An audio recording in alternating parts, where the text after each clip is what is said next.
ইমান ভোট দিব ৰাইজে এটা মিচিঙত আতিব জানো হিয়া উজাৰি এবাৰ ভোট হ'ব শোণিতপুৰত লাগিব এইটো বড়ো ৰাইজত বা বড়ো অঞ্চলত শান্তি আহিছে প্ৰধানমন্ত্ৰীৰ আশীৰ্বাদত গৃহমন্ত্ৰীৰ আশীৰ্বাদত মুখ্যমন্ত্ৰীৰ আশীৰ্বাদত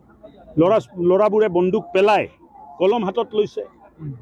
40টাকে APSCত বড়ো অঞ্চলৰ পৰা ল'ৰা ছোৱালী সিলেকশ্যন হৈছে ইয়াতকৈ আৰু ভাল দিন কি লাগে ভাল কথা বেয়া নাপাব লগা কি আছে কৰক প্ৰচাৰ কৰাটো ইলেকশ্যনৰ সময়ত প্ৰচাৰ নকৰি কেতিয়া কৰিব কৰক ভাল কথা কৰক তেজপুৰত ভূপেন বৰাই কৈছে যে 19 তাৰিখে মুখ্যমন্ত্ৰী তাৰ ছিঙিব অলপ ছিঙিছে বুলিও কৈছে তেখেতে মানে কিবা কৈছে তাত সব কথাৰে উত্তৰ দিব লাগিব বুলি মই প্ৰয়োজন বোধ নকৰোঁ এটা পজিটিভ কথা লৈ আমি ৰাইজৰ মাজত আহিছোঁ 10 বছৰ প্ৰধানমন্ত্ৰীয়ে কৰা কাম বিজেপি চৰকাৰৰ নেতৃত্বত হোৱা কাম মুখ্যমন্ত্ৰী ডাঙৰীয়াৰ নেতৃত্বত হোৱা কাম অসম এতিয়া সপোন দেখিছে আৰু এই সপোনবোৰ বিজেপিয়ে বাস্তৱ কৰি আছে অসমৰ ল'ৰা ছোৱালীয়ে সপোন দেখিছে যে আমি চৰকাৰী চাকৰিত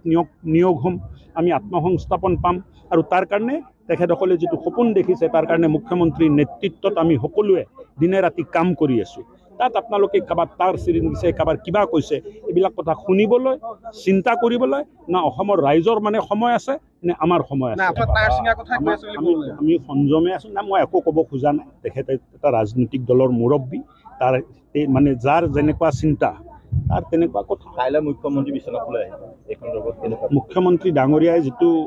মানে নিৰ্বাচনী প্ৰচাৰ চলাইছে মই ভাবোঁ যে য'ত আমাক ভাল পোৱা মানুহ আছে য'ত আমি ভোট পাওঁ এবাৰ 85 বা 90% ভোট আমাৰ তাত আৰু য'ত আমি ভোট নাপাওঁ য'ত কংগ্ৰেছে ভোট পায় তাৰ কথাটো কৈ লাভ চৰচাপৰিত আমি ভোট নাপাওঁ জইন কৰি আছে দেখোন বিজেপি কৰি আছে অলপ চলপ দিব দুই এটা দিব কোনোবাই দিব ঠিকেই আছে দিলে ভালে কথা বেয়া কি আছে বহাগত পদুম ফুলিব চাহ বাগিচাতো পদুম ফুলিব বড়ো অঞ্চলতো পদুম ফুলিব বেলেগ অঞ্চলতো গ্ৰাম অঞ্চলতো পদুম ফুলিব পদুমে পদুম তাৰ বাহিৰে একো নাই